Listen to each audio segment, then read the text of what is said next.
Un saludo para todos los oyentes, muchas gracias por estar sintonizados. Este programa ha sido grabado, pregrabado, para que ustedes puedan disfrutar aún de este fin de semana en donde las personas normalmente tienen sus planes vacacionales y están ocupados haciendo varias labores.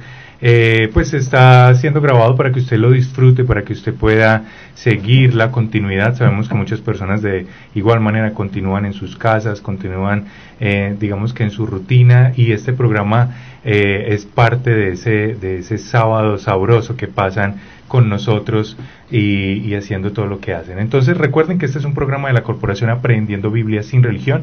En este momento estamos, para las personas que nos empiezan a ver por YouTube, ha sido grabado para que usted lo disfrute, y estamos en las cabinas de Leven Radio, www.levenradio.com, que es un producto también, una emisora de la Corporación Aprendiendo Biblia sin Religión, para que usted lo disfrute y continúe con toda la programación que tiene esta emisora. Entonces no estamos hoy, digamos que hoy es otro día, pero el sábado, el día sábado que usted está escuchando este programa, no estamos directamente atendiendo preguntas y respuestas por el chat, puesto que el programa está grabado, pero el sábado siguiente vamos a continuar en vivo, como es usualmente grabado y diseñado este programa.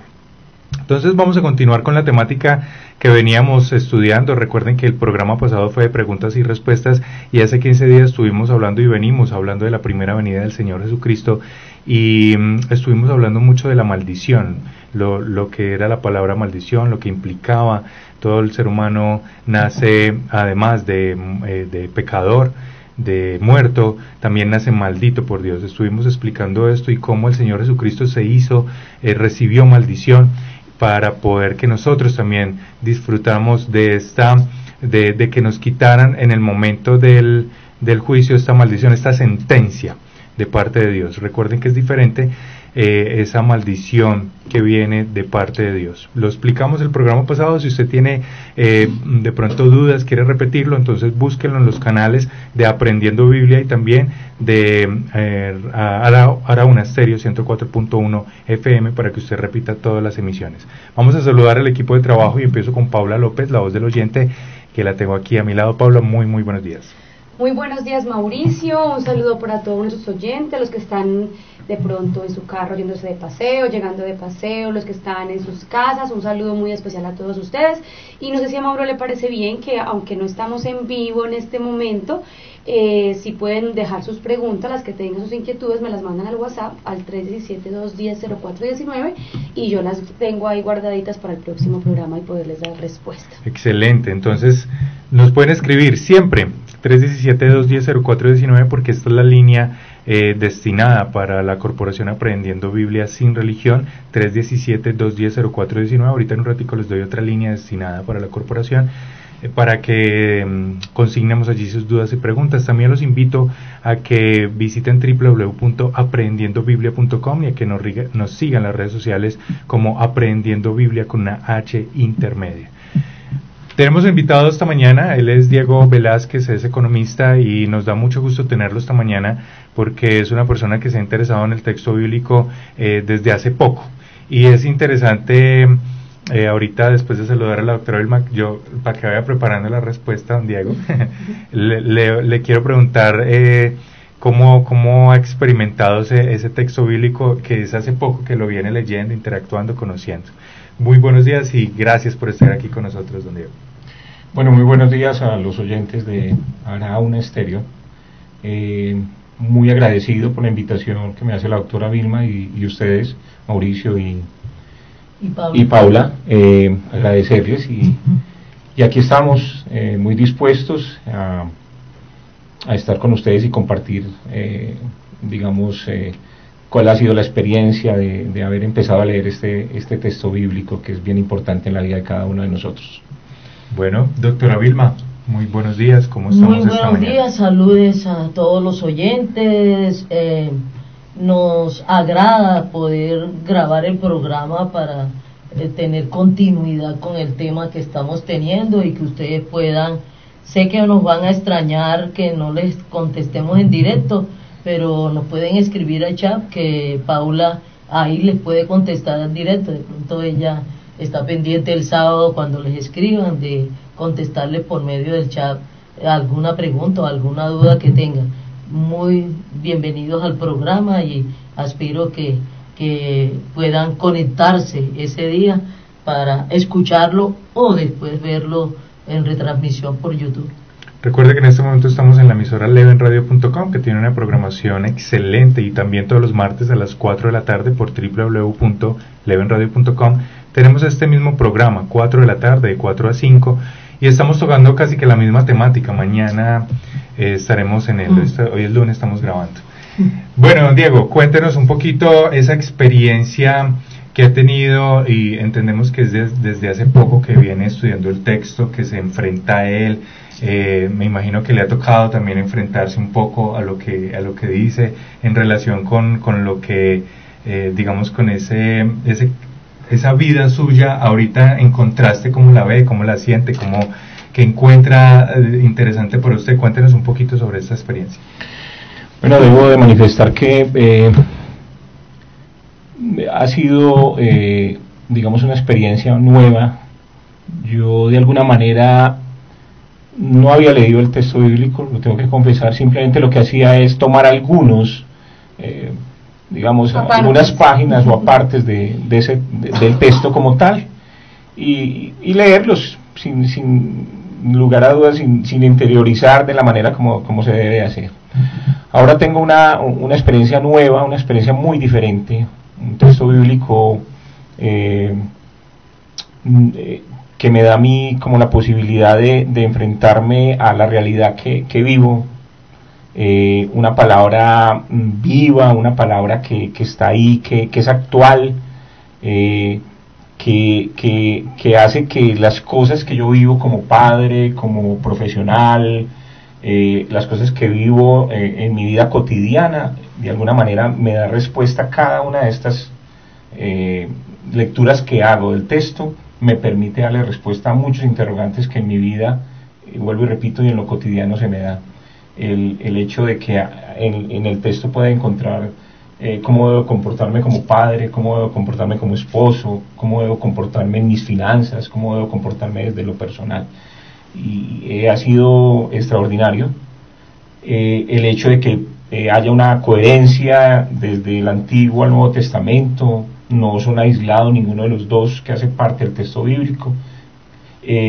La experiencia que tengo en este momento, que debo de manifestarla, el poder asistir a un curso de exégesis que me permite darle una mirada muy diferente al texto bíblico y a otros demás textos, porque no conocía realmente la ciencia de la exégesis, que me permite contextualizar el texto como tal, que me permite saber con claridad cuál ha sido el autor, en este caso el Espíritu Santo, la cantidad de libros que él contiene, el tipo de libro, el tipo de época en que se dio, la gramática que se utiliza, y eso para mí es bastante importante y me permite tener, digamos, un elemento muy valioso para seguir en este proceso de vida que llevo. Está animado, pues, con el texto. Se le nota, más porque Diego, fresquita todo el contenido. Porque Diego está en el curso de la Universidad Andina de Exégesis Literaria con estudio de la Biblia, y entonces que empezamos hace como un mes. Él está en su primer amor. No, está... Digamos que ando enamorado del Señor. Sí, por eso está en su primer amor. No, es que no hay ningún primer amor, es un amor permanente, doctora. Es un permanente. Uno no puede hablar y clasificar de un primer amor, aunque ustedes van a de pronto a leer un versículo que el Señor dice, me dejaste de tu primer amor. Pero él cuando habla de su primer amor no porque haya segundos y terceros amores, sino que me dejaste de tu amor primero, que debe estar en primer lugar. Ya te metiste con otros amores que deben estar subordinados al amor del Señor y al respeto del Señor. Yo diría, para ya darle la palabra a usted, Mauricio, qué pena tomarme un tiempito de simplemente decir esto. Cuando leo este texto bíblico, en este momento de mi vida, hay algo especial. Es que lo leo y tengo en esa lectura la presencia del Espíritu Santo, que me permite discernir, cosa que no hacía antes, cosa que simplemente lo que hacía era leer un texto como cualquier periódico. Ahora digamos, hay un velo que se quita y que empiezo a mirar el texto de una manera diferente y que me hace ver de otra manera la Biblia como tal. Son palabras que todos los días los que estamos en Cristo experimentamos, pero las noto muy apasionadas, sí, y eso es muy interesante. Son palabras muy apasionadas, es digamos que esa sensación que pasa desde el inicio cuando ya... cuando se quita el velo, cuando uno corre las cortinas por la mañana y ve el paisaje que hay afuera, y precisamente cuando las personas tenemos algún paisaje agradable en el campo, en la ciudad, pero algún paisaje agradable, esa sensación de agrado cuando uno corre las cortinas o abre la ventana y uno ve el espectáculo que hay que no lo había visto. Yo les puedo decir que eso es permanente, o sea, eso es, sí. en el resto de la vida de uno eso es permanente, porque a cada rato es como si se quitara una y otra vez en diferentes situaciones, cosas, versículos, cada día, porque hay una relación personal allí con el Dios bíblico. Y Diego también va a darle saludos a sus amigos, familia, conocidos, y entonces él los va a animar a que el sábado vean y escuchen el programa y los saludos. Y todos los invitados tienen aquí para que sus conocidos y familiares tengan su segundo de fama a nivel nacional e internacional, porque esto se sube a YouTube y entonces es conocido a nivel nacional e internacional este programa. Por supuesto que tengo gente para saludar.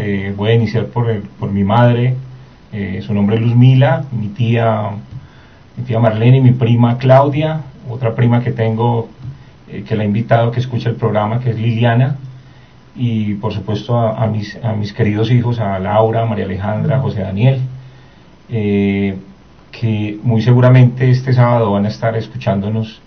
Y le faltaron como 2 hijos. Y María Angélica que va a estar el miércoles acompañándonos, viene de Bogotá, viene de visita y bueno, quería darle como un saludo muy especial a ellos. Que no le salga a la hija diciendo, a ella, mira, bueno, me faltó papá, me faltó. No, son todos ellos.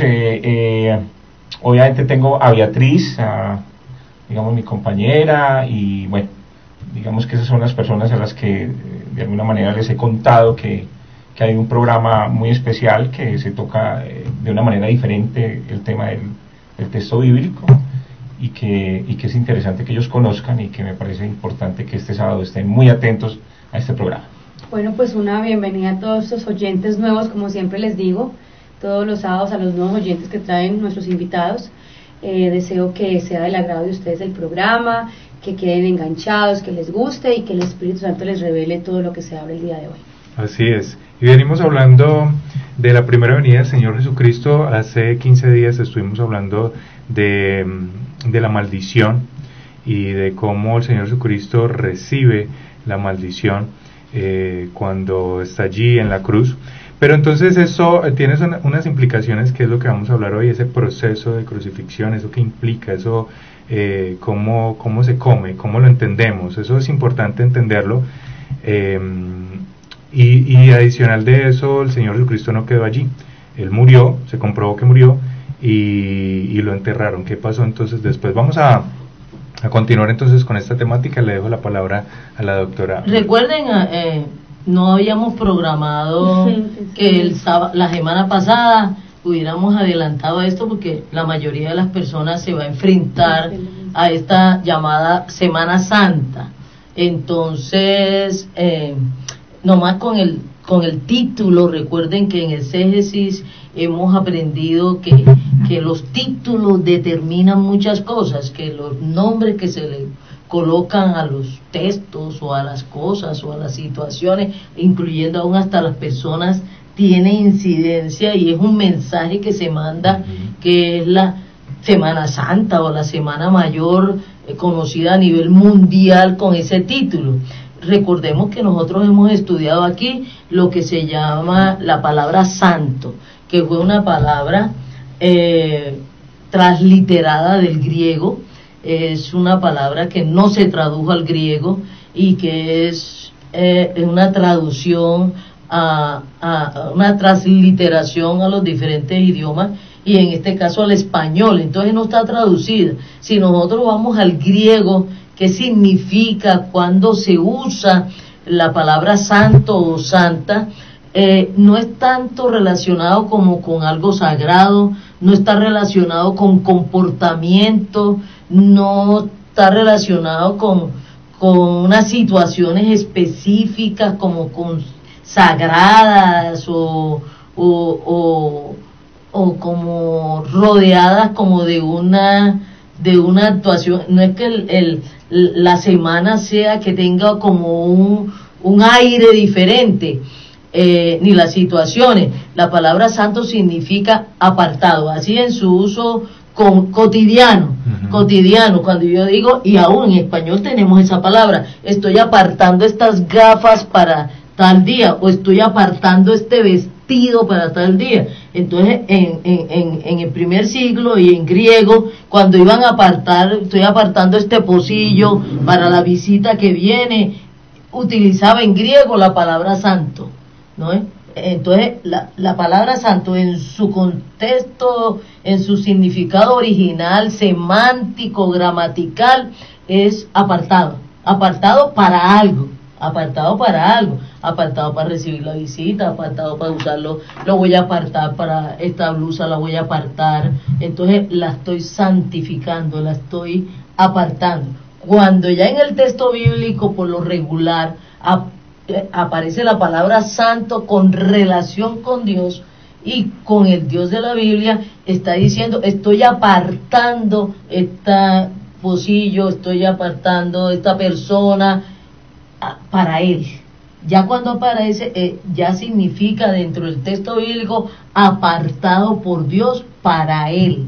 Entonces miren que no tiene nada que ver, si tiene que ver con algún comportamiento, es el comportamiento de Dios. Estoy apartando a esta persona, estoy apartando este pocillo, porque Dios puede apartar muchas cosas, no solamente personas, puede apartar muchas cosas para Él. Entonces cuando Él aparta para Él cualquier cosa, cualquier persona, y ya Él determina la función para qué lo aparta. En la Biblia lo vemos, doctora me corrige, en el Antiguo Testamento cuando el tabernáculo fue apartado para Él, lo mandó a hacer para Él. Es un templo santo. Cuando la casa, por ejemplo, que David construyó, que es la casa con el nombre de Dios, era su casa, la casa que Él apartó. Pues Él apartó para sí, entonces es una casa santa. O cuando habla con Moisés en el Antiguo Testamento, y le dice a Moisés que se quite las sandalias, creo en un momento dado, le dice porque esta tierra es santa, porque en ese momento Dios apartó ese pedazo de tierra para hablar con Moisés. Entonces, donde Dios está, también Él lo llama santo, porque lo apartó para estar Él ahí.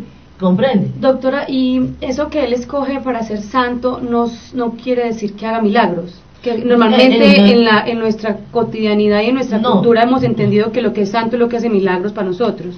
No, es que la presencia de Dios está ahí. Y muchas veces la presencia de Dios hace actuaciones prodigiosas donde Él está, pero no quiere decir que eso se convierta en algo sagrado, en algo que tiene como una unción, como un poder especial, como un poder especial, ya sea la persona, el artículo, y supongamos a todos los que hemos creído en el Señor Jesucristo, nos ha apartado para Él. Entonces cada uno de los que estamos en Cristo somos santos, y ustedes por eso van a ver en cada carta que se le envía a las iglesias del Señor Jesucristo, le dice a todos los santos.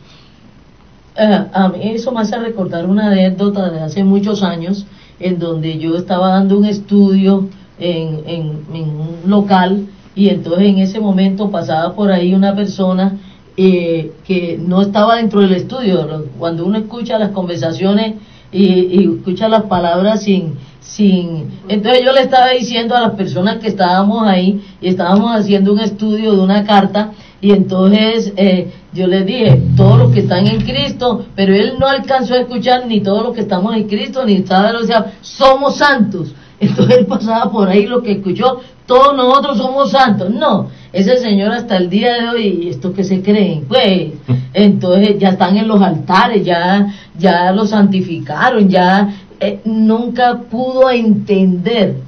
Entonces también aprovecho para decirles que por eso está diciendo Diego que cuando antes leía la Biblia y que la leía por trozos, como la mayoría tiene la costumbre, y así no se lee ningún texto ni se entiende porque ustedes están sacando de su contexto lo que están diciendo. Entonces uno tiene que ver en el contexto de este texto quién utiliza la palabra santo y qué significa la palabra santo. Y lo primero que hay que tener en cuenta, no está definida, está transliterada. En estos días mandándole un saludo de condolencia a los de Mocoa, que quieren que este territorio que fue arrasado, porque hay unos cadáveres ahí, sin ofender a nadie, que lo declaren Campo Santo. No tienen nada que ver, lo pueden declarar y la gente considerarlo de esa forma, pero a la luz del texto bíblico, que ustedes saben que todo aquí lo estudiamos a la luz del texto bíblico, y qué es lo que dice el texto bíblico, qué significan las palabras dentro del contexto de la Biblia. No tiene nada que ver el declarar un sitio como un cementerio, declararlo Campo Santo. Las personas lo pueden hacer, pero no es lo que está diciendo aquí la Biblia ni lo que le compete al texto y al significado del texto bíblico. Todo lo que Dios aparta para sí es santo, y Él es el que santifica. Yo no me puedo santificar porque yo no me puedo apartar para Dios. Dios es el que decide si la persona se aparta para Dios, si la persona se aparta para el servicio de Dios. No es santificación.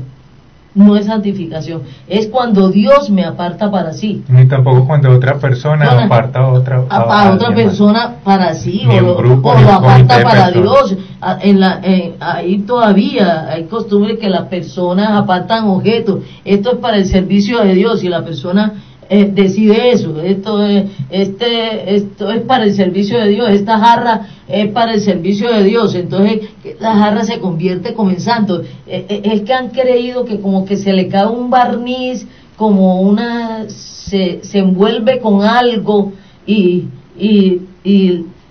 podemos hablar aquí varios qué concepto tenían de santo. Pues lo que yo pensaba de santo era que era como un proceso de elevación a una máxima, como si el ser humano pudiera llegar a otro nivel.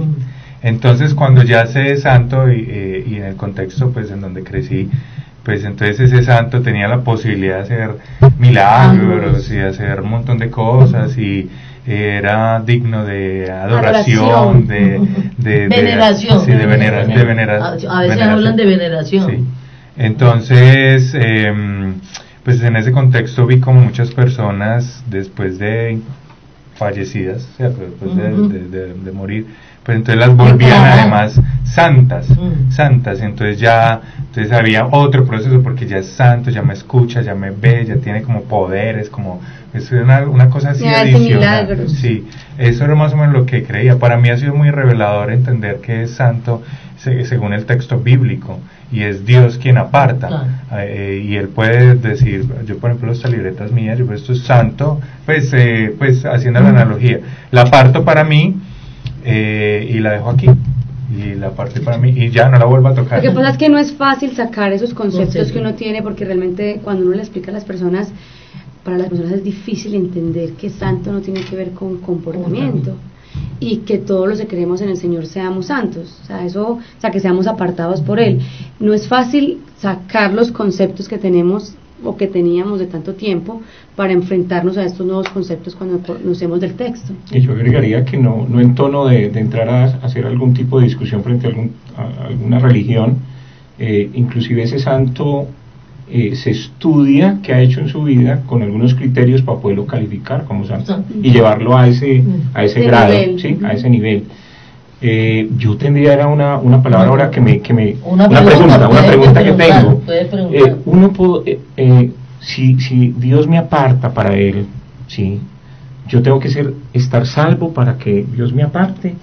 No necesariamente, porque no estamos aquí hablando de salvación. ¿Por qué? Porque Él puede apartar este pocillo.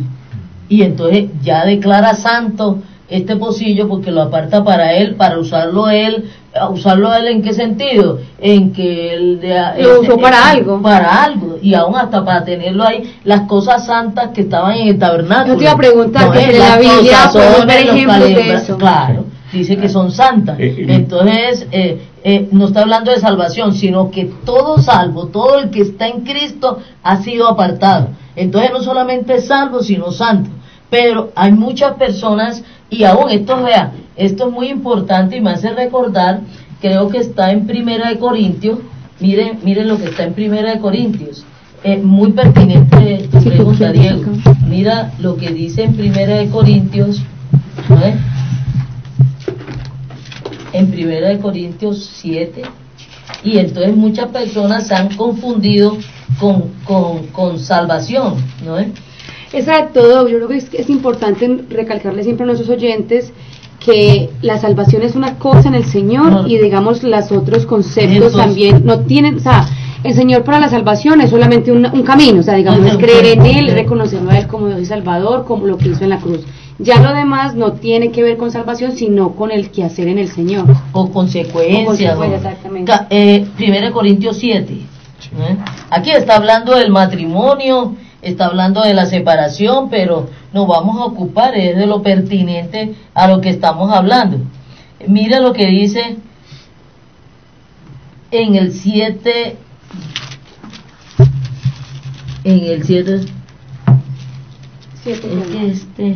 ¿Qué estás buscando para que podamos del 7:16 en adelante? Porque ¿qué sabes tú? En el 14, 13-14. 13-14 o 7? 7, 13 y 14. Ustedes saben que me disculpan que tengo que... 1 Corintios 7, versículo 13 y 14. Y si una mujer tiene marido que no sea creyente y él consiente en vivir con ella, no lo abandone.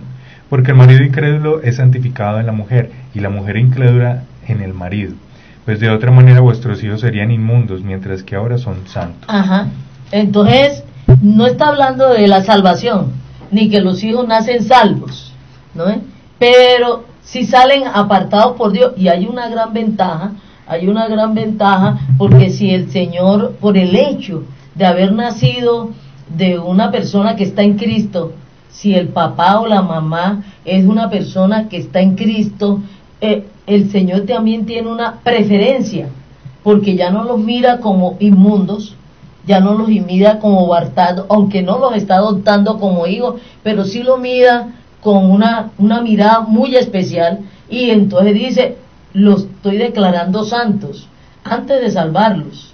Entonces él dice, los estoy escogiendo para mí. Entonces lo más seguro es que él les lleve salvación, porque los está cogiendo para él, los está apartando para él. Que no necesariamente es lo que está diciendo, y es importante, en una familia cristiana salva, los hijos no necesariamente nacen con salvación. Ninguno nace con salvación.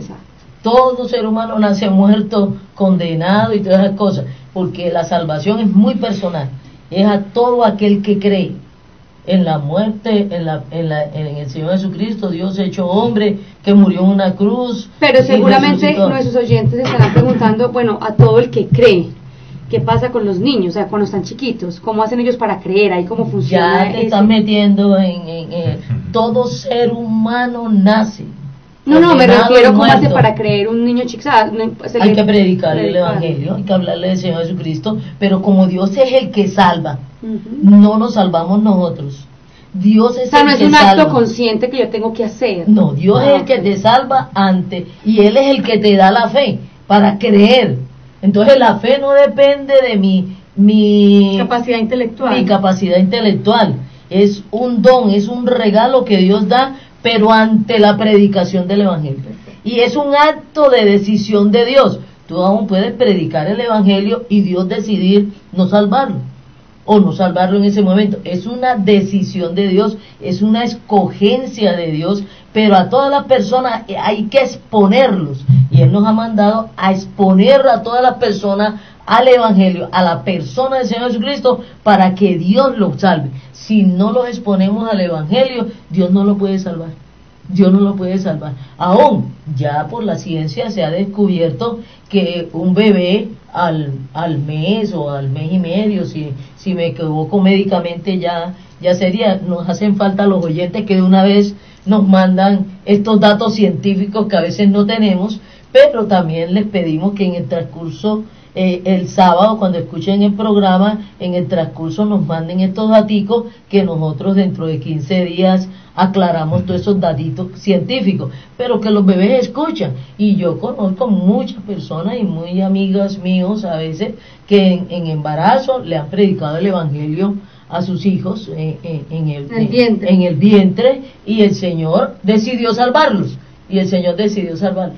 Hacia la semana 20 el feto empieza a percibir sonidos.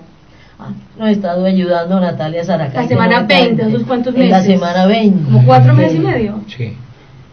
4, Sí. Comienza a escuchar. En el quinto mes. En el quinto mes comienza a escuchar, ya se ha desarrollado el oído y comienza a escuchar. Y entonces también eso es muy importante, que lo tengan las personas que estamos al lado, comenzando por las mamás y los papás, las personas que estamos al lado de una embarazada. ¿Qué hablamos? ¿Qué decimos? ¿Qué gritamos? ¿Qué mensajes mandamos? Porque en ese momento están escuchando, que a veces creen que porque no ha nacido todavía no está escuchando, y muchos bebés nacen ya con una cantidad de información, y por lo regular una información negativa, de personas, de cosas, de situaciones, de quejas, porque eso fue lo que escucharon a partir del 4º mes. Entonces escucharon a partir del 4º mes reclamos, gritos, peleas, insultos dolorosamente, porque nos encerramos en un cuarto y entonces comenzamos a pelear y que nadie nos está escuchando. Pues nos está escuchando un bebé. Es cierto, nuestras inseguridades, nuestros miedos y temores, muchos están desde el momento en que estuvimos en el vientre de nuestra madre. Y diría yo más, pues no sé si me equivoco, hasta en el momento en que fuimos concebidos. Sí. Porque es decir, si ahí no hay un acto de amor, yo pues soy de los que pienso así, seguramente que desde ahí ya hay problemas. Doctora, pero yo diría que en medio de lo que estamos hablando acá, a mí me parece importante es como dejar muy claro que, porque para uno anteriormente pensaba que el tema de santidad, el tema de esa palabra santo, era que había que llegar a unos máximos de comportamiento y unas cosas pues que uno decía, es imposible que yo vaya a ser santo, ¿cierto? Entonces hoy creo que le queda claro a los oyentes que no se trata de hacer una cantidad de cosas. Qué bueno que tú nos guíes nuevamente al producto. Pero sí hay que terminar, porque el Señor dice en el Antiguo Testamento, vamos a ver que en el Antiguo Testamento, sed santos como yo soy santo. Entonces es otra cosa muy diferente. A partir de que nos santificaron, a partir que nos escogieron, tenemos que comportarnos como escogidos. Entonces sí se tienen que ver una serie de comportamientos en nosotros, porque hemos sido apartados por Dios. Entonces no es que para yo ser santo arranco con unos comportamientos. Y así también pasa con lo de la salvación. No es por obra, pero después de ser salvo hay obras como consecuencia de ser salvo. Entonces el hecho de que nos santifique Dios, de que nos aparte Dios para Él, nos implica una serie de comportamientos ya determinados por Dios, y ahí se viene la obediencia. Entonces nuestra obediencia a Dios, o sea, apartarnos del pecado, ya comportarnos obedeciendo a Dios y respetando a Dios. Es que muchas veces nosotros, la mayoría, muchas personas que dicen porque soy salvo, entonces me dieron una boleta para pecar, pues, porque el Señor murió por mis pecados pasados, presentes y futuros. Eso no es cierto. El Señor no es una boleta para pecar. El Señor no es acolitador de pecado. Él ha dicho, de mí no se burla nadie. Y aquí no venga, y todo lo que siembren van a recoger, y el que siembra desobediencia a Dios, que es pecado, está cosechando muerte. Esa muerte implica muchas cosas. No es que le va a caer un rayo y lo va a matar, que muchas veces los creyentes, los creyentes creemos eso. Ya, como estoy pecando y no me está pasando nada y esto está divino, pues entonces nosotros creemos que no estamos cosechando. No, el día del juicio no van a dar premio. Él ha dicho que es en esta vida, en esta y en la otra vamos a cosechar, y eso tiene consecuencias de parte de Dios, Entonces nosotros creemos, no, el Señor Jesucristo murió por ese pecado, murió para salvación, pero no para las consecuencias. Eso es importantísimo nosotros tenerlo claro, ¿no? Las consecuencias siguen, porque el Señor, ¿por qué sigue? Porque Él lo ha dicho que siguen, y eso implica muerte en muchas áreas. Es que no está hablando de muerte física, se va perdiendo la vida, se va deteriorando las cosas, hasta las casas, pues, los carros, la ropa, ¿no es? Entonces eso se va deteriorando, va perdiendo uno el brillo, como dicen por ahí, va perdiendo uno el brillo de la vida, porque la vida tiene un brillo. Entonces no es que estamos diciendo aquí que los comportamientos no tienen que ver con la santidad, al contrario. Si nos apartan para Dios y es una persona que nos está santificando, Él dice, compórtense como lo que son. Si ustedes son unos apartados para mí, compórtense como yo digo que se tienen que comportar, ¿no? Doctora, en este concepto, ¿el Señor Jesucristo también fue apartado o Él se apartó? No, Él lo apartó el Padre. A Él lo apartaron. ¿Y lo apartaron para algo? Para morir en una cruz, para ser Salvador, para ser Rey, para ser Señor y Dios, ¿no es? Para ser cabeza de la iglesia del Señor Jesucristo en persona, para ser la piedra angular. Él lo apartaron, en Él confluyen muchas, por eso el Señor es el único santísimo, o sea, tiene muchas cosas para ser santo, ¿no? Y algo muy importante que uno, para reflejar, para mostrar esa santidad, tiene uno que estar en relación con Dios y sus mandamientos, ¿no es? Entonces, y eso no sucede humanamente. Cuando vemos a una persona comportarse indebidamente, muchas veces uno dice, ole, no parece hijo de esta fulanito, pero es hijo, ¿no es? Estos hijos calaveras, por mucho que el papá le diga, véate, es heredero, no eres mi hijo, es su hijo, que no se está comportando como yo. Eso también me sucedió, una anécdota muy personal, en la casa, en un momento dado, por la actuación equivocadamente de Josefina, consideró que mi hermana se estaba portando no acorde con lo que ella le había determinado y enseñado, y por una mala información envidiosa. Entonces ella dijo, declaro que no es mi hija. Y yo le dije ese día, Josefina, un momentico, ¿cómo así que no es tu hija? Que no se esté comportando como una hija tuya o como lo que tú consideras que debe ser una hija tuya, es una cosa muy diferente. Eso es muy diferente, pero sigue siendo tu hija. ¿Cómo vas a borrar que no es? ¿O es que tú no la tuviste? Entonces aclárame una vez si no es hija tuya. Pero si es tu hija, que se esté comportando como no hija tuya, esa es otra cosa, de lo que tú consideras que sea, y de lo que te informaron, que ya después nos enteramos de que era una calumnia que estaba sobre mi hermana, y entonces que no era cierto. Pero la primera reacción de ella fue decir, no es mi hija. Digo, ¿cómo así que no es tu hija? ¿Qué es lo que estás diciendo? Entonces, si fuimos apartados por Dios, y a todos los que creemos y estamos en Cristo, y fuimos adoptados por el Padre como hijos, Él dice, sed santo porque vuestro Padre Celestial es santo. Entonces eso implica un comportamiento a todos nosotros los santos, y eso tiene mucha implicación.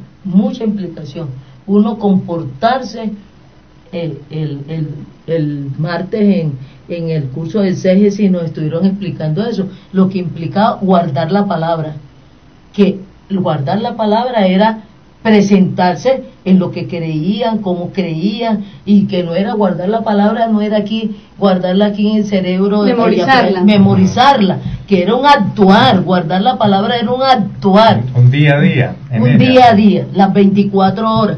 Y el texto bíblico también está diciendo, sed hacedores de la palabra, no oidores de la palabra. Es muy diferente ser hacedores a oidores. Entonces, eso implica una actuación. La santidad implica una actuación, pero el que santifica, el que aparta para sí, es Dios. Entonces, a todos los que nos ha apartado, a todos los que nos ha santificado en Cristo Jesús, tenemos una responsabilidad ante Dios de presentarnos como Él es, como Él es. Doc, ¿y cómo podemos unir esto con el tema que estamos hablando, que es el hecho de que Él se hizo maldito para quitarnos a nosotros la maldición, y todo este proceso de crucifixión, que es lo que pues intentamos explicarle? Empezamos a hablar era porque estamos celebrando lo de la Semana Santa, entonces aprovechamos para celebrar. El segundo punto que voy a hablar de esta semana, que no hay en ningún texto bíblico, no hay de donde agarrarse, que uno tiene otra vez que matar al Señor Jesucristo. Ya el Señor Jesucristo murió una sola vez y para siempre. No lo podemos matar todas las semanas. Ahora, que es una celebración no me implica a mí como como llamar el Viernes Santo. Separar el viernes, el Señor no ha declarado el Viernes Santo. Recuerden que el Señor Jesucristo murió, y aún vamos a estudiar un poquito de que Él no pudo haber muerto y he sido enterrado el viernes, porque entonces no se cumple lo que dice la palabra, y que cumple que Él estuvo 3 días y 3 noches. 3 días y 3 noches. Y si Él muere el viernes y resucita, y ya está resucitado el domingo en la madrugada, entonces ¿cuáles son los 3 días y las 3 noches? Ahí no hay sino 2. Y si acaso 1 y medio. Entonces, hasta el contrario, es una equivocada celebración. Y entonces estamos aquí para entender a la luz del texto bíblico todas estas como distorsiones que se han propagado a nivel no solamente de religiones.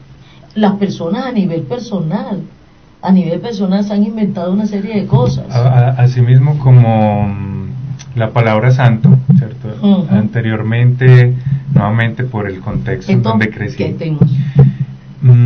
Recuerdo mucho cuando había una persona en particular que entre los jueves y los viernes se ponía muy triste porque el Señor había muerto.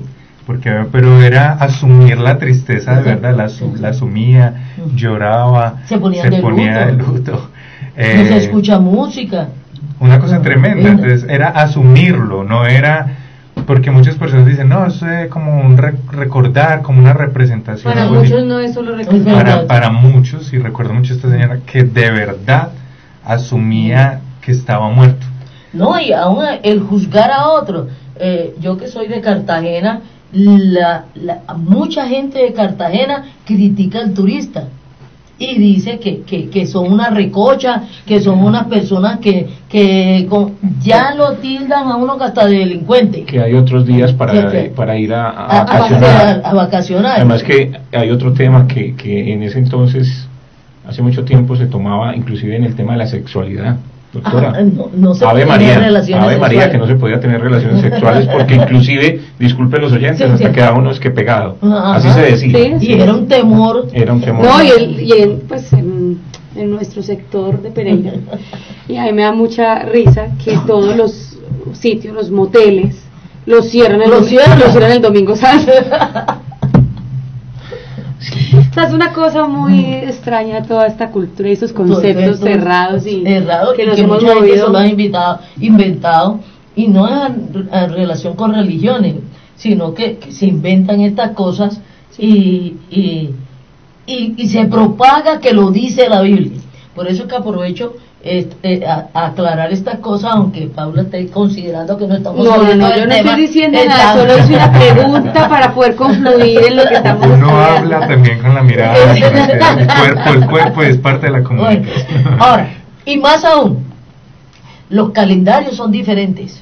Los calendarios del imperio griego son orientales, en donde los meses son de 30 días. Y nosotros tenemos un calendario occidental que tiene algunos meses 31 días. Entonces nunca van a coincidir las fechas en realidad de cuándo murió, en la fecha en que murió el Señor Jesucristo y en la fecha en donde nos los han datado nosotros ahora. Entonces, a veces, pues, sinceramente, con mucho respeto se lo digo, me parece muy, yo no sé ponerle el nombre para que no se ofendan, celebrar la muerte del Señor Jesucristo rodándole los espacios. Ahora, uno puede celebrar la muerte y el nacimiento de alguien el día que le dé la gana, pero no que me digan a mí que ese día, y entonces la celebración incluye vestirme de luto, cerrar locales. Aún, se los digo sinceramente, paralizar al país. ¿Por qué tú tuviste problemas en esta avenida esta mañana? Porque es que los camiones, el país se paraliza a partir del miércoles en la noche, al amanecer del jueves. Y entonces las carreteras en este momento están llenas de camiones, de mulas, porque ellas no pueden salir. Este fin de semana. Entonces todas las empresas están paralizadas, las empresas están sufriendo, y entonces están mandando y están las carreteras llenas de mulas, y encima de eso llenas de turistas, ¿no es? Y en una confrontación mulas con turistas, ¿no? Y por eso en esta semana suceden tantos así. No, y eso que ya se está ampliando, porque la gente a veces está tomando días toda la semana. Y desde los colegios y las universidades, que los niños salen, entonces la gente aprovecha. Y las mulas tienen que salir, desde el domingo están saliendo, desde el sábado están saliendo, y entonces están desesperados estos transportadores tratando de llegar y devolverse para estar aquí otra vez el miércoles o el sitio donde salieron, a donde tienen que llegar. Y entonces esto es una congestión a nivel vial, ahora con estas lluvias y con estas cosas. Entonces es importantísimo también tener en cuenta eso, a la luz de la Biblia, que cada uno siga celebrando, pero nosotros aquí les hablamos es a la luz de la Biblia, lo que el Señor mandó a celebrar, lo que el Señor mandó a recordar. Nos muestra que haya orden de celebrar. Por eso Diego decía, yo encuentro aquí cómo es que me tengo que comportar como padre, como ciudadano, como persona que estoy en Cristo, como creyente.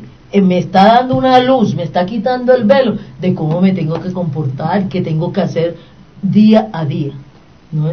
Y no con esta cantidad de distorsiones a nivel bíblico. Ahora que mucha gente me ha dicho, bueno, pero déjame a mí, respétame a mí, que yo creo lo que me dé la gana. Digo, sí, tú puedes creer lo que te dé la gana, pero nunca digas que estás creyendo o que eso lo dice la Biblia, de que eso lo está mandando el Dios de la Biblia. No, pues tú puedes hacer lo que te dé tu gana y celebrar el día que tú quieras y hacer lo que te dé tu gana, pero no me digas a mí que eso está en la Biblia, porque no está en la Biblia. Entonces, eso es la distinción que nosotros queremos que hagan. No les queremos irrespetar ninguna doctrina, ni ningún credo, ninguna religión, pero que no digan que eso lo está mandando el Dios de la Biblia y que eso lo dice la Biblia, que sepamos qué es lo que dice la Biblia y ya nosotros decidimos si actuamos concordantemente a la luz de la Biblia o no, a la luz de la doctrina que usted crea y de lo que a usted le parezca y a lo que a usted le suene, que son muy diferentes. Entonces estamos hablando aquí en este momento de la crucifixión del Señor Jesucristo. Alrededor de la crucifixión del Señor Jesucristo hay muchas implicaciones. Eso también quisiera que resolviéramos. La crucifixión la popularizó, pero antes del Señor Jesucristo hubo muchos crucificados. Después del Señor Jesucristo hubo muchos crucificados. Recuerden que Cristo no viene de cruz.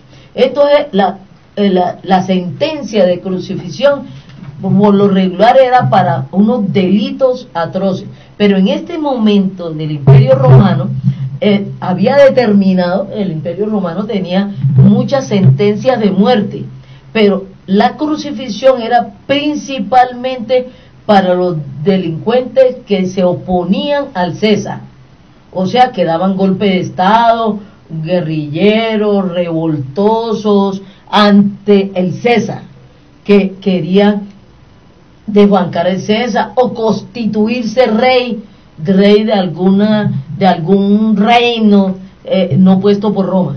El que se decía, vea, yo soy el rey de Israel, a ese lo mataban, porque el único rey que podía haber y designar reyes a los pueblos dominados era el César y el Imperio Romano.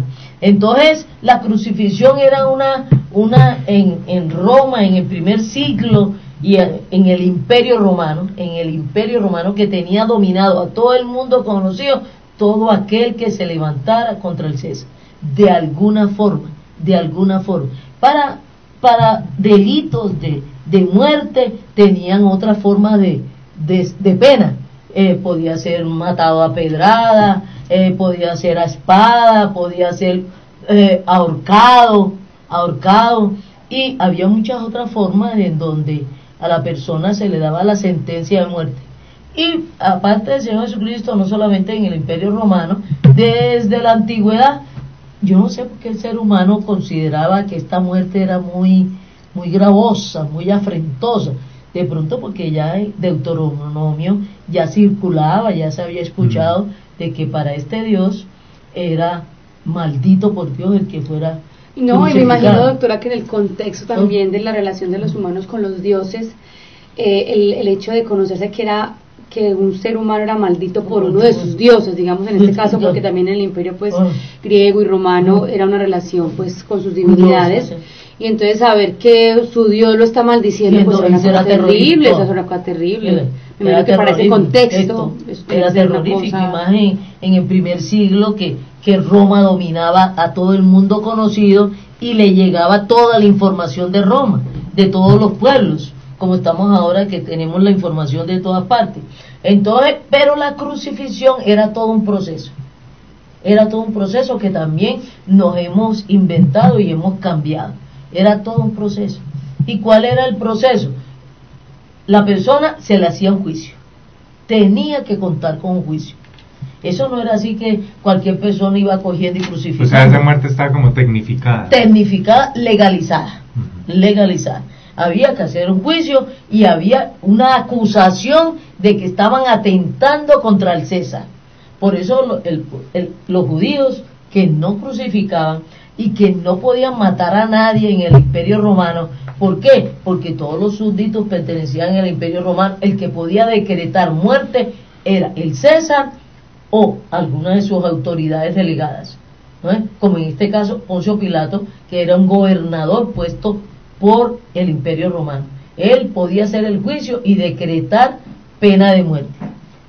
Pero primero un juicio, llevar las pruebas de que estaban atentando contra el César, dar una sentencia de pena de muerte, y empezaba el proceso de la crucifixión. La crucifixión implicaba ese juicio, esa sentencia, y en el momento de la sentencia el crucificado tenía que cargar el madero. Recuerden que había muchas formas de crucifixión, no solamente extendiendo los brazos hacia los lados o poder extender los brazos hacia arriba, o la crucifixión era también en forma de X, las piernas abiertas y los brazos abiertos como diagonal. Había muchas formas de tortura, era una forma de tortura, era un castigo ejemplar y era un castigo público. No era así como en un juzgado y se le mete en la cárcel y tú no sabías que estaba en la cárcel, porque también había en la cárcel, o lo desterraban a una isla, como lo hicieron con el apóstol Juan. No, era una pública, era una sentencia pública en donde, por lo regular, por eso el madero lo colocaban a la entrada o a la salida de la ciudad, donde todo el mundo pasaba y lo veía agonizando, y los gritos y todas esas cosas. Y había crucificados que podían durar 2 y 3 meses dando gritos y todo el mundo burlándose, o todo el mundo viendo. Comprende, porque era un castigo, una pena ejemplar, ejemplar pública. Entonces eso es lo importante. Todo Jerusalén, porque esto sucedió en Jerusalén, todo Jerusalén, y en ese momento había judíos de todas partes del Imperio Romano se dieron cuenta de la crucifixión. No fue en un lugar allá solo, apartado, que nos llegó el chisme de que a fulanito lo crucificaron. Todo se dio cuenta. Eso fue en un lugar público. Y también eso lo planeó Dios. Lo planeó Dios y lo planeó en la Pascua judía, porque sabía que en Jerusalén había judíos de todas partes celebrando. Y se iban a dar cuenta, porque también Dios quiso que públicamente se conociera. Eso no fue que chisme, ve que fulanito por allí que lo crucificaron. Tanto todos romanos, judíos, ucranios, de todos los países, como dice aquí en Hechos. Miren todos los reinos que estaban en ese momento presenciando, participando, viendo la crucifixión. Entonces, aquí en Hechos 2, ¿no? Hechos 2, porque estaban celebrando la fiesta de la Pascua y de Pentecostés. Hechos 2:8. ¿Cómo pues les oímos nosotros hablar cada uno en nuestra lengua en la que hemos nacido? Partos, medos, elamitas y los que habitamos en Mesopotamia, en Judea, en Capadocia, en el Ponto y en Asia, en Frigia, en Panfilia, en Egipto, en las regiones de África más allá del Cirene, y romanos aquí residentes, tanto judíos como prosélitos, cretenses y árabes, les oímos hablar en nuestras lenguas. Mira el gentío que había de diferentes... ¿Que había en dónde? En Jerusalén en ese momento. ¿En cuál momento de la crucifixión? De la crucifixión, porque pero estaban celebrando la Pascua otra cosa. Por eso es que el Señor Jesucristo fue crucificado en la Pascua. Por eso, pero estos no estaban ahí afuera de estaban en la ciudad de Jerusalén. Pero no hay en el momento de la crucifixión. Entraban y salían, está a la entrada o a la salida de la ciudad. Estaba en la entrada y salida de la ciudad de Jerusalén. Y estaban entrando para la Pascua, estaban entrando todos estos pueblos y todas estas personas. Eso era una cantidad de gente que había ahí, de todo el Imperio Romano. De todo el Imperio Romano. Estaban celebrando la fiesta de Pentecostés, que duraba una semana como esta semana. Doctora, hay una pregunta, pero... Hay un gentío como pero esa fiesta de Pentecostés no la celebraban solamente a los judíos. Pero de todas partes. Y mira que ahí dice que también estaban en Jerusalén romanos ahí residentes. En Jerusalén. Romanos que residían en Jerusalén. Entonces, mira toda la gente que había. De todos los pueblos. Venían judíos prosélitos que celebraban la Pascua judía y la fiesta de Pentecostés. No estaban solamente los judíos, dice que prosélitos. ¿Y quién eran los prosélitos? Que seguían, que no eran judíos y que seguían al Dios de Israel y celebraban la fiesta del Dios de Israel. Sí. Entonces, aquí dice en esta versión de las Américas, tiene aquí una aclaración, dice que los prosélitos son los gentiles convertidos al judaísmo. Al judaísmo. Entonces, ahí estaban prosélitos. Y estaban los residentes romanos, ciudadanos romanos que vivían en Jerusalén. Y Pentecostés duraba una semana. O sea, duraba una semana. Que ellos durante esa semana estaban entrando y saliendo. Estaban entrando y saliendo. Y no, eso era un gentío horrible. Por eso estaba Poncio Pilato ahí de gobernador. Porque figúrate, era un hervidero de gente. ¿Qué iba a decir? No, que hasta leía acá cretenses y árabes, doctora, hasta árabes. Árabes, había de ir. O sea, confluían mucha gran cantidad de gente. Entonces, la crucifixión del Señor Jesucristo fue pública, y todo el Imperio Romano se enteró, Entonces, cuando los apóstoles y los discípulos del Señor Jesucristo salían a predicar la crucifixión, entonces, es que yo lo vi. Y como dice Pedro, no fue que me contaron una fábula, es que nosotros lo vimos con estos ojos. Y todo el mundo diciendo, es que lo vimos, ¿no es? No fue que me nos contaron. Ahora a nosotros nos llega por la palabra y por el Espíritu Santo esta historia. Pero ellos eran presenciales, y lo que están contando aquí eran testigos presenciales, no que fueron y les contaron, testigos presenciales. Y había mucha gente de todo el Imperio Romano. Esto se regó por todo el Imperio Romano, no con la intensidad que nosotros hablamos de la crucifixión del Señor Jesucristo. No, allá crucificaron a un judío, y recuerden que no solamente crucificaron al Señor Jesucristo, sino a otros ladrones, ¿no es? Dos más. Y no, en ese momento había muchos crucificados. La Biblia nos cuenta de estos tres, pero en ese momento aprovechan ellos para crucificar y más para aprovechar el público que estaba para que se dieran cuenta, para darle un escarmiento. Yo no sé si hacer esta pausa. Sí, si es... vamos a hacer una pausa. Volvemos, no nos demoramos, en unos minuticos, tenemos unos cortos comerciales y ya volvemos.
Bueno, hemos regresado. Recuerden que tenemos la línea 317-210-0419 y aunque este programa está pregrabado, esta línea siempre está disponible para todas las dudas, preguntas que ustedes puedan tener y nosotros poderlas responder. Recuerden que este es un programa de la corporación Aprendiendo Biblia sin Religión y tenemos también unas redes sociales, nos encuentra como Aprendiendo Biblia con una H intermedia en Facebook, en Instagram y todo lo demás. Miren, y para las personas que nos ven en YouTube, les recomiendo este libro. Es el libro Dios de Pactos para las personas que nos ven y los que no nos ven, entonces nos buscan en el canal de YouTube como Aprendiendo Biblia o Araúna Estéreo 104.1 FM. Esta es una colección de estudios, sería el Evangelio, es un estudio exegético, minucioso, detallado sobre el Evangelio bíblico, para que lo estudie, lo analice, lo dijera, es un libro muy muy agradable. Continuamos entonces con el tema de la crucifixión, lo que implicaba este proceso de tecnificación de la crucifixión. Estábamos hablando que era realmente en ese momento había mucho público, había mucha gente, leímos de dónde venía y mucha gente se dio cuenta de este episodio. También me llama la atención el tema de algo que se le da mucha fuerza, que muchas personas hablan de este tema y que tú ahorita mencionaste, es que a cada sentenciado le tocaba cargar el madero. Y adicional había un tema de latigazos y de... pero anterior a eso, a cargar el madero, había un juicio, y cuando ya se dictaba la sentencia de crucifixión, pues aunque era una sentencia pública y que le convenía al Imperio Romano durar varios días ahí con el crucificado, también era un problema público. Entonces, porque mucha gente dejaban entrar y de comerciar por no estar escuchando a con estos gritos, y por lo regular no crucificaban a uno solo, aprovechaban y de una vez crucificaban a varias personas. Entonces, escuchar toda esta gente, muchas veces el comercio se disminuía, los transeúntes y todas estas cosas, y entonces era como una situación incómoda. Entonces por lo regular no dejaba que pasaran tanto tiempo ahí los gallinazos revoloteando Pero, y todas las doctora, cosas. disculpe, pero el proceso de crucifixión en el pueblo romano no necesariamente era en la Pascua, sino que fue el padre quien estipuló que fuera en la Pascua. Para no era en la Cristo. Pascua, por lo regular en cualquier momento. Cualquier momento. Y entonces por eso muchas veces no dejaban que estuvieran mucho tiempo ahí agonizando. Entonces ellos ayudaban a que no agonizaran tanto, también por esto. Entonces la crucifixión implicaba los latigazos. ¿Cuál era el objetivo de los latigazos? Los latigazos no eran para torturar sino para disminuirle las fuerzas, Entonces recuerden que... Para que muriera más rápido. Para que quedara sin fuerza, comprende, y muriera más rápido. Entonces, ya Roma había tecnificado, como dice Mauricio, cuántos latigazos le daba a una persona. El máximo de latigazo. El máximo de latigazo era 40 menos 1, como que así era la suma y la resta y los números romanos. 40 menos 1, o sea que el máximo de latigazo que le daban a una persona era 39 latigazos. Por ahí hay gente que dice que le dieron 5.000 latigazos, que le dieron 3.000 latigazos al Señor Jesucristo. Hombre, no, nadie aguanta eso. Humanamente nadie aguanta eso. En las películas uno no ve pues que le dan y le dan y le dan hasta que ya no queda nada. Que no queda nada, eso no es cierto. Entonces, ¿cuál era el objetivo de los latigazos? Restarle fuerzas. ¿Y cuál era el objetivo de restarle fuerza? Maltratarle los riñones, porque cuando uno está enfermo de los riñones pierde fuerza. Entonces el objetivo, por eso se lo daban aquí en la espalda, en los lomos, tanto para los pulmones como para los riñones, restándole fuerza, pero no era matándolo, porque no podían matarlo, tenía que morir en la cruz, porque era muerte de cruz. A nadie lo podían matar antes de la cruz. Entonces no había sido muerte de cruz, sí. Había sido muerte de latigazo. Doctora, pero agregado a nuestro Señor, agregado a los latigazos, hubo el tema de burla con el tema de la corona de espinas. Porque se burlaron con el cuento de que era rey. De que era rey. El tema de que, eso, la corona de espinas. Pero eso no lo hacían con todos. No. Eso no, claro, ¿no? No, exacto, eso no era el proceso de la crucifixión. Ajá. No, fue por burlarse de él y que andaba diciendo que era rey, y como para darle un escarmiento a los judíos. No se les ocurra ustedes tener un rey. No se les ocurre a ustedes tener un rey. Entonces, es de Roma. ¿Comprende? Uh-huh. Entonces, aparte de César. Del César, claro que sí. Aparte de César, ustedes no tienen rey. Entonces, eso fue especial con él, y que también implica otra cosa, de que lo crucificaron como rey. Lo crucificaron como rey. No lo crucificaron como un delito cualquiera, lo crucificaron como rey. Y cuando, ¿como rey o por creerse rey? Como rey. Pilato lo crucificó como rey. Pilato lo crucificó como rey, porque si Pilato no lo crucifica, no lo mata como rey, el César manda a matar a Pilato. Porque no podía. Cuando tú dices que lo crucifica como rey, ¿a qué hace referencia? Que fue un rey que crucificó. Y que el Señor Jesucristo le reconoció a Pilato: mi reino no es de este mundo. Cuando él le pregunta, ¿tú eres rey? Dice, mi reino no es de este mundo.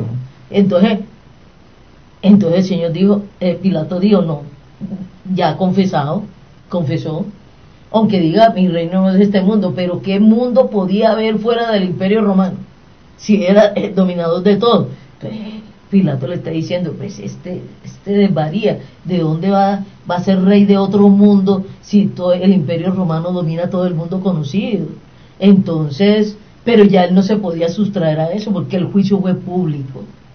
Todo esto de la crucifixión y de lo revoltoso es público, porque es darle un escarmiento a toda la ciudadanía, es darle un escarmiento, no se constituyan, no se levanten contra el César.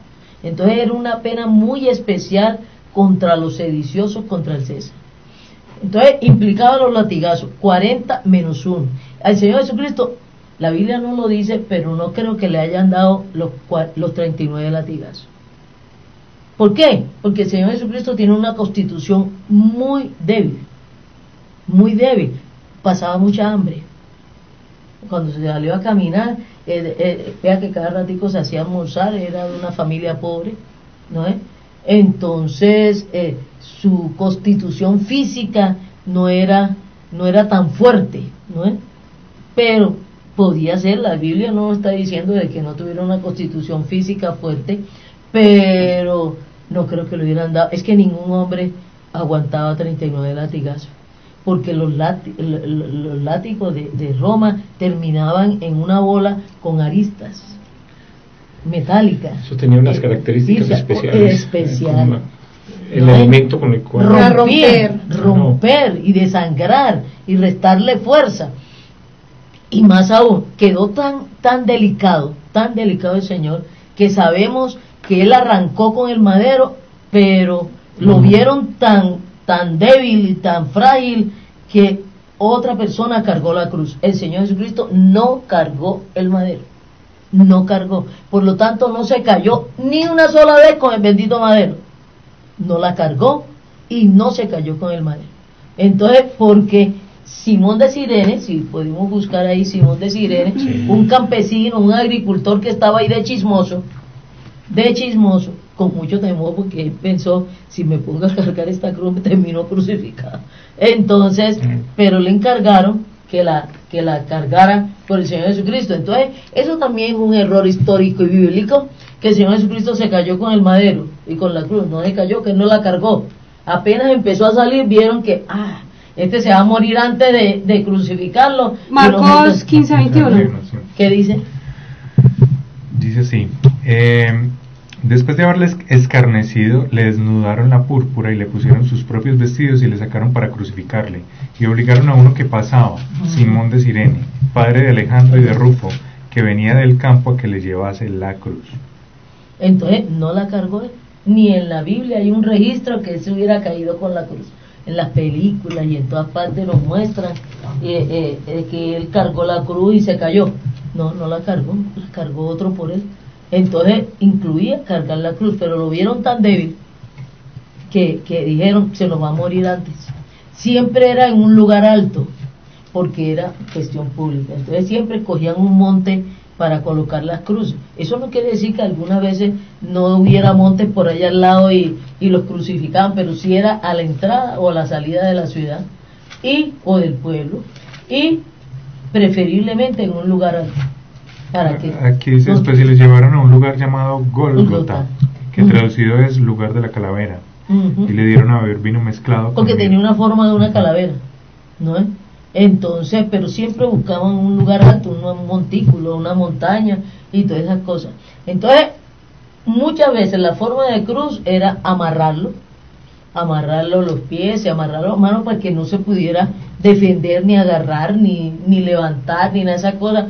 Pero aquí el texto bíblico nos dice que a él lo martillaron, lo clavaron, ¿no es? Y lo clavaron en la cruz después de latigarlo. O sea, la muerte de él fue, o sea, la crucifixión de él fue un poco diferente a la crucifixión que hacían con cualquier... Normal, no, era una de las variedades de crucifixión, era una de las variedades. Ellos decidían si lo amarraban, si le ponían los brazos verticales, si lo extendían. O sea, no por el hecho de él haberse hecho pasar por rey fue que le tocó más duro esa crucifixión. El hecho de decir que era rey recibió sentencia de cruz. El hecho de decirse rey, ¿no es?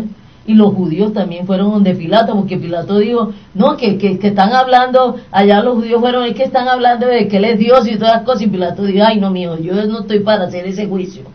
Entonces vayan y ustedes júzguenlo. Digo, no, es que a nosotros no nos es permitido matar a nadie, y por blasfemo debe morir. La sentencia que le dieron el pueblo de Israel fue de blasfemo, o sea, tomar la actitud de Dios sin ser Dios, características y actitudes de Dios y funciones de Dios sin ser Dios. No, entonces, pero eso lo tenían que matar a pedrada. Pero el pueblo de Israel en ese momento dijo, nosotros no podemos matarlo a pedrada. Pilato, cuando le fueron con el cuento de que se está diciendo que es Dios, de que es el rey de los judíos y que es Dios, Pilato dijo, ay no, a mí no me vengan con esos chismes, entonces júzguenlo ustedes. Blasfemia, yo no tengo aquí ningún delito como cualquier juez aquí en Colombia, que cuál es la pena para el blasfemo, y el juez aquí en Colombia dice, pero es que aquí no está en el Código Penal, yo como voy a sentar cuando dijeron que se decía rey. Entonces, no, es que no te lo traemos por blasfemo, te lo traemos porque es el rey de los judíos. Ahí sí lo obligaba, ahí lo obligaba a tomar esa decisión. Tomar esa decisión, y entonces él le hizo un juicio. Mira lo que te están acusando de que tú dices que tú eres el rey. Doctora, pero entonces él en ese proceso de crucifixión, él no pasó por 2 estaciones, que pasar por varias estaciones. No, ¿cuál es estación? No, pues las que muchas doctrinas enseñan. Sí, pero ¿cuál es estación? No, pregunto, ¿qué dice la Biblia acerca de eso? Pero ¿de dónde? ¿Cuál es estación? Por eso pregunto que si la Biblia habla de eso. No puede hablar porque nunca existieron. Eso es lo que quiero preguntar, que si existe. Estamos hablando de lo que la gente se ha inventado, y no podía pasar por ninguna de las estaciones, primero porque no existían. En el Imperio Romano no había este camino de cruces, de imágenes, de estatuas. No, estaban pasando por una calle para allá y todo el pueblo allá aglomerado detrás del que iban a crucificar. Por lo regular los pueblos, y tú sabes cómo somos nosotros las personas, los seres humanos, que no cambiamos ante la desgracia. Muchas veces nosotros tomamos una actitud de indolencia o de burla o de risa, y que el Imperio Romano motivaba también eso, como si fuera un show, y era un show de escarmiento público, ¿no es? Entonces eso es bueno cuando al ser humano le sale solidaridad ante el dolor y la desgracia de otro, aunque sea un delincuente. Pero la mayoría de nosotros, cuando vemos le están dando patadas, que está pasando ahora mismo en Colombia, que le están dando patadas y golpes a un ladrón, la mayoría de nosotros gritamos: dale, mátalo, dale, cógelo, dale. ¿No es? Son muy poquitas las personas que en un momento dado se enfrentan y dicen: hombre, que no, porque lo van a matar, porque le están dando patadas, porque ustedes están usando la justicia con su propia mano. Pero nosotros vemos que ante lo que la persona, el ser humano, considera que este es un delincuente, y si se los presentan como un delincuente ante el César, de todos modos había muchas personas leales al César. Los romanos que estaban ahí son leales al César. O sea, en el texto bíblico solamente del camino al Gólgota solamente enuncia que Simón de Cireneo es el que le ayuda a cargar la cruz. No hay otra, no hay, porque inclusive yo recuerdo que en películas le muestran a uno que hay una mujer que sale en el camino, le limpia el sudor, y que sale la imagen. Eso también es un tema que algunas doctrinas no lo han, digamos que se lo han inventado. Y es tremendo, porque uno tiene en el cerebro las imágenes grabadas. de Jesús cargando, cayendo 1, 2, 3 veces, o sea, un montón de sucesos que están grabados. Pues yo lo digo a manera personal, o sea, me estoy recordando a mi mamá cuando me llevaba a mí a hacer tanta película, y tanta película y tanta que yo no sé dónde la han sacado. Porque hay un texto. ¿De dónde han sacado todo eso? ¿De dónde han sacado eso? Si hay un texto, si lo quieren recrear. Yo sé que en las películas, en las novelas, tienen que inventarse cosas y meten personajes, y meten situaciones, pero los títulos que le ponen. Ay, no, pues que me acabo de acordar qué cosa tan horrible. Cuando me iba con mi mamá, que me llevaban por todo el Vía Crucis, pero luego al final uno llegaba y ya había resucitado, porque ya uno entraba a tocarle los pies ahí, porque ya había resucitado de todo el proceso de crucifixión. En un día. Mejor dicho, sigamos hablando de otras cosas. Sí, no te sigas riendo, porque pronto creen que te estás burlando de las personas que creen eso. Pero tú no te estás burlando de las personas que creen eso, sino de ti misma. De mí misma, de lo que uno cree, de lo que uno... Es muy doloroso, muy triste, porque justamente cuando pues yo me he enfrentado a ese texto muchas veces, durante muchos años, y efectivamente eso no lo dice el texto. A veces hay discusiones ya frente al tema de cuando está en el Gólgota, que lo suben a la cruz, frente al tema de cómo fue clavado, ¿no? Hay discusiones que no se pudo haber clavado, porque unos los ponen acá, otros los colocan acá en la palma, porque se hubiera desgarrado completamente, o sea, no sostenía el su peso no aquí era en la imposible palma de la mano, sospecharlo. en ninguna parte de la Biblia dice que lo clavaron en la palma de la Eso no mano. se sabe dónde fue. No, por lo regular, porque hay textos de la crucifixión fuera del texto bíblico. Vea, esto de la crucifixión está descrito fuera del texto bíblico. En el derecho romano tiene descrito en sus códigos, tiene dibujos. Está el procedimiento establecido, el procedimiento está establecido. Está claro cómo era. ¿Cómo establecido? Entonces, por lo regular, cuando los clavaban, por eso muchas veces aún lo podían clavar y lo podían amarrar, porque ellos sabían que les pasaba eso, de que con el peso se descolgaba, ¿no es? Entonces, por lo regular era aquí aquí en este cruce de las muñecas. Los que están oyendo por el radio, es allá al borde de la muñeca que hay estos dos huesos, entonces, que sostenían. ¿Cómo es que se llaman los dos huesos del brazo? Aquí de esta cosa. Entonces lo metían, ¿cómo? Cubo y el radio. Cúbito y radio. Entonces metían en la puntilla entre el cúbito y el radio, para que no se desgarrara la piel. Pero por lo regular no lo colocaban en las manos.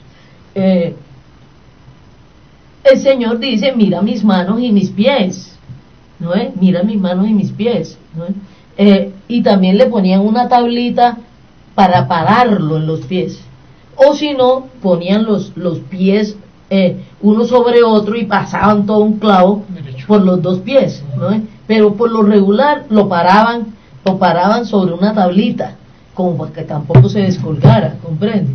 Entonces, era muy tecnificada la Doctora, cosa. en el tema de la hora, ¿no? Que ese es otro tema que nos han... O sea, 3 de la tarde, que era exacto, que a las 3 de la tarde era que había muerto. Recuerden que la el hora, texto ¿no? bíblico no dice 6 de la mañana, ni 6 de la tarde, sino la hora primera del día. Es que hay tantas cosas aquí alrededor que han distorsionado tanto. No, y que seguramente no alcanzamos en este programa y que es un estudio profundo. Entonces, los animamos a que lean el texto. Aún ni que nos crean a nosotros. Léanse el texto completo. Y cuando estén leyendo el texto completo y se enfrenten a todos estos conceptos equivocados que tienen en el cerebro, créanle al texto. Créanle al texto. Y saquen toda esa distorsión que tenemos en el cerebro. Saquen y graben lo que dice el texto y no se confundan, no es que están leyendo una Biblia equivocada o es que ustedes no saben entender lo que está diciendo. No, el Espíritu Santo lo dejó muy claro. Él lo dejó muy claro, sin ninguna interpretación, sin ninguna discusión, sin ninguna cosa. Él se preocupó porque quedara muy claro todas las cosas, comprensible para todos nosotros, comprensible para niños, para ancianos, para estudiados, incultos, que no tengan mucha reverencia. Muchos me han dicho, pero es que nosotros no tenemos todo ese contexto que tú tienes externo a la Biblia. Eso nos ayuda a nosotros a asimilar, a entender, a comprender, si nos ayuda todo este contexto externo, que lo conseguimos en otros textos y en otras informaciones, pero no solo depende de eso, es no el Espíritu Santo se encarga. El Espíritu Santo, y lo que dijo Diego al comienzo, la revelación del Espíritu Santo es fundamental, porque cuánta gente no sabe de historia, no sabe de estas culturas antiguas, leen el texto e igual consideran que eso no es, que no aplica, que eso no es palabra de Dios. O sea, porque no depende solo, o sea, es importante, pero no depende solo de mi cultura general o de... Pero en este programa sí la damos para que la gente para que ustedes tengan la posibilidad, todos nuestros oyentes, de tener todo este contexto, que muchas veces nos quedamos mucho en el contexto, pero es que el contexto ayuda mucho a entender, a asimilar, a borrar toda esa cantidad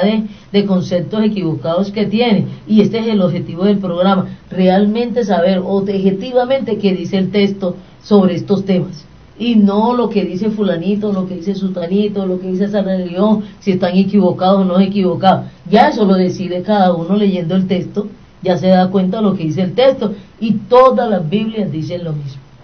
La Biblia es una. Y recuerden que hay muchas traducciones, y entonces ningún traductor puede cambiar lo que dice el texto. Entonces, en todas las traducciones, llámese NACA, Biblia Jerusalén, Reina Valera, las Américas, la latinoamericana, dice lo que dice el texto. Usted no va a encontrar un texto que diga la Biblia en donde diga, ay Vilma, pero aquí estoy leyendo que el Señor Jesucristo sí cargó la cruz, que el Señor Jesucristo se cayó como 3 veces. En ninguna lo van a encontrar. Ahora, en los comentarios y en unos libros aparte de la Biblia que nos hagan esos comentarios, en las películas es otra cosa.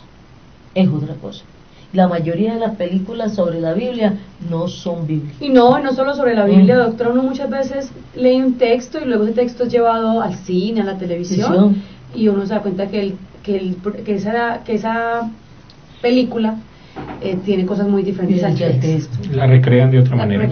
Exactamente. Entonces la crucifixión incluía bajar a la persona muerta. Y el Imperio Romano tenía muchas formas de confirmar sin bajar a la persona, confirmar que estaba muerto. Porque lo tenían que bajar de la cruz muerto, ni desmayado, ni con preinfarto, ni con catalepsia, ni haciéndose el muerto. Tenía que bajar muerto. Y ellos, subidos allá en la cruz, tenían que confirmar que estaba muerto. Entonces muchas veces le quebraban las piernas y los brazos, se los quebraban saliendo sangre. Eso no era así como saliendo sangre, para que la persona, pero había personas, yo no sé, los delincuentes y a veces los asesinos tienen una resistencia. No, a mí me dan un balazo y me matan, pero hay delincuentes que con 15 balazos, con 13 puñaladas y sobreviven. A mí me dan una sola puñalada, aunque sea en el dedo de la uña, y yo me desangro y me muero. Pero hay delincuentes que... Pero yo creo que es del infarto, el susto. No, yo no sé, que con 25 puñaladas, Oli, ¿será? Que ¿Quedan vivos? Ay, mi hijita, sí, muchos quedan casos, vivos, quedan vivos. Sí, se dan ¿no? casos. Y con 10 balazos y quedan vivos. Y quedan vivos y salen corriendo y llegan al hospital. No, en serio, todos los días los vemos. Pero ¿a qué querías llegar con ese comentario? Con ese comentario. A que había personas ahí que crucificadas después de latigazo, después de cargar el madero, después de clavarlos allá, y no se morían. Entonces les quebraban los huesos. Piernas. Y aún quebrándole las piernas no se morían. Entonces les prendían paja húmeda. Ay, no, qué horror. Al pie.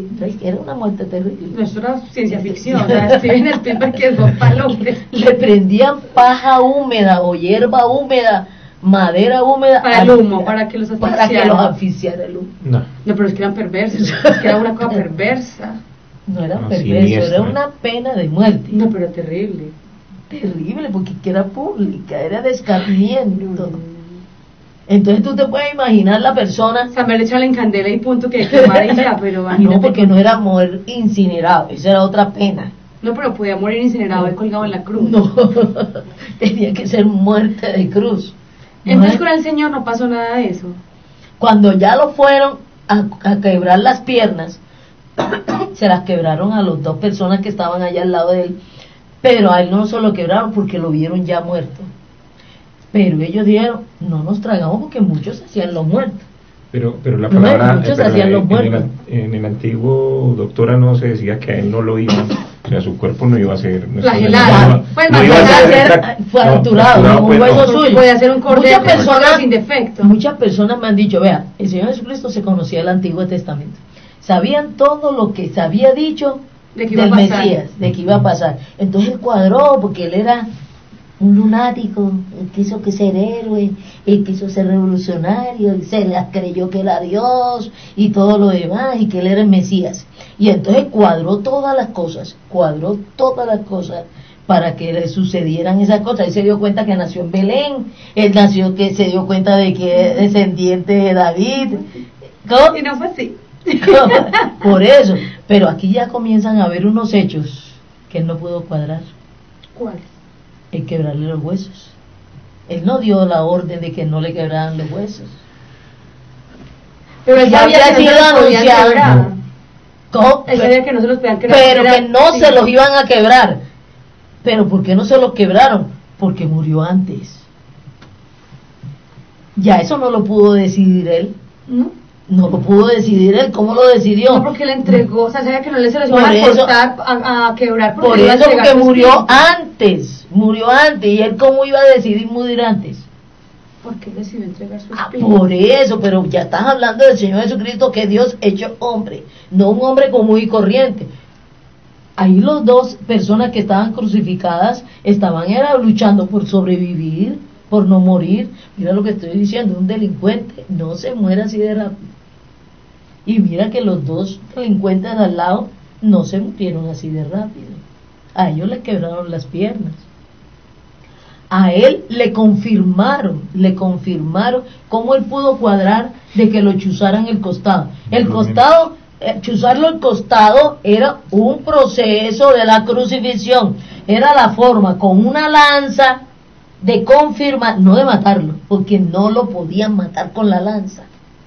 Era muerte de cruz, él tenía que morir en la cruz, no con una muerte de lanza. Cuando los soldados vieron, le iban a quebrar las piernas, le quebraban, cuando llegaron ante el Señor Jesucristo, que en ese momento no se llama el Señor Jesucristo, sino Jesús pelado. Entonces, un pobretón ahí, entonces lo vieron, ya está muerto. Oli, si se está haciendo el muerto. Confirmen que está muerto. Entonces un soldado cogió la lanza y lo chuzó el corazón a ver si estaba muerto. Ahora el corazón, por aquí. Aquí al costado, querida, ¿dónde está el corazón? Que el corazón no está aquí en el centro. No, yo sé que no. Entonces, querida. Yo pensé que había sido por acá en la barriga. No, a un costado. Pues a un lado de la barriga. A un costado, donde había afluencia de sangre. Y entonces vamos ahí a terminar con esto. Creo que en Juan, cuando hicieron la prueba, si estaba muerto, en el Evangelio de Juan, en el capítulo 19, 31.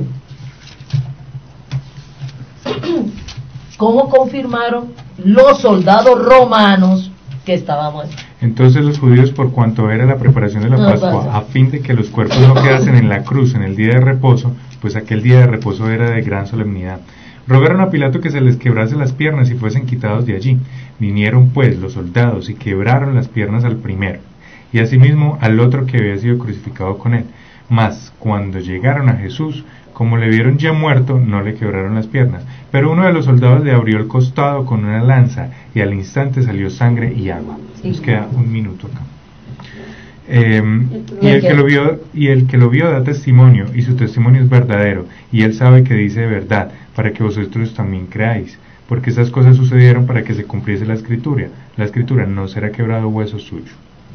Y también otra escritura dice, mirarán al que traspasó. Entonces es importante, a nivel de medicina averigüen cuando de una persona, de sus venas, sale sangre y agua. Ya la sangre se dividió, por lo tanto hay muerte física. Hay muerte física. Bueno, esperamos que todos los oyentes hayan disfrutado. Nos pueden escribir 317-210-0419 y pueden visitar nuestras redes sociales, Aprendiendo Biblia en el Facebook y también www.aprendiendobiblia.com. Muchas gracias por estar sintonizados, que terminen de pasar un excelente fin de semana y hasta el próximo sábado.